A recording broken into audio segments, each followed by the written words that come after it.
คือว่าออกมาทักทายยันนุ่นบอก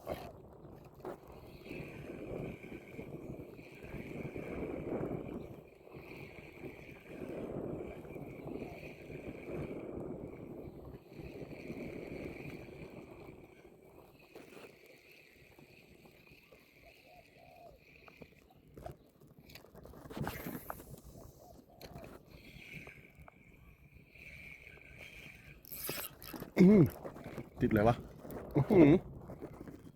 ติดเหน่บ่คือแน่นตึงเลยว่ะอุ้ยหมายแตกแล้วอุ้ยขาด